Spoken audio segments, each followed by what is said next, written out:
ગોંડલના રીબડાના અમિત ખૂંટની સામે દુષ્કર્મની ફરિયાદ નોંધવામાં આવી। રાજકોટની 17 વર્ષીય સગીરા છે તેમણે આ ફરિયાદ નોંધાવી હતી અને એ પછી પોલીસે પૂછપરછ શરૂ કરી, પરંતુ હવે આખી ઘટનામાં એક નવો વળાંક સામે આવ્યો છે। નમસ્કાર, નિર્ભય ન્યૂઝ સાથે હું છું રિદ્ધિ। રાજકોટની 17 વર્ષીય સગીરાએ એક આરોપ લગાવ્યો કે જે ગોંડલનું જે રીબડા છે ત્યાંનો જે અમિત ખૂંટ છે એમની સાથે દુષ્કર્મ આચર્યું છે અને પછી પોલીસે ફરિયાદ નોંધી, પરંતુ જ્યારે પોલીસ એમને પકડવા માટે જ્યારે કામગીરી કરી રહી હતી એ જ સમય દરમિયાન એક એ સમાચાર પણ સામે આવ્યા કે જે આ રીબડાના અમિત જે આ ખૂંટ છે એ યુવકે આત્મહત્યા કરી લીધી છે।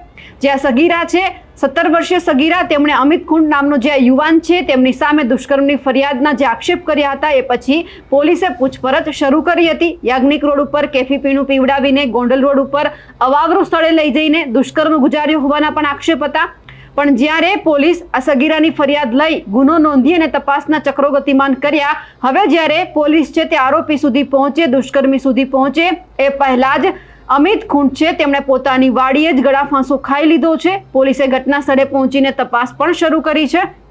તેમનો મૃતદેહ છે તે હવે પોસ્ટમોર્ટમ માટે પણ લઈ જવામાં આવ્યો છે, પરંતુ જે રીતે આ ઘટના બની એ પછી જ્યારે પોલીસ જે આરોપીને પકડવા માટે શોધખોળ હાથ ધરી રહી હતી એ જ દરમિયાન જ્યારે આ ઘટના સામે આવી છે ત્યારે આખી ઘટનાએ અત્યારે ચકચાર મચાવ્યો છે કે આખરે થયું શું, કઈ રીતે આ વ્યક્તિએ અત્યારે આત્મહત્યા કરી લીધી છે અને હવે પોલીસ તપાસમાં શું સામે આવે તે પણ જોવાનું રહ્યું।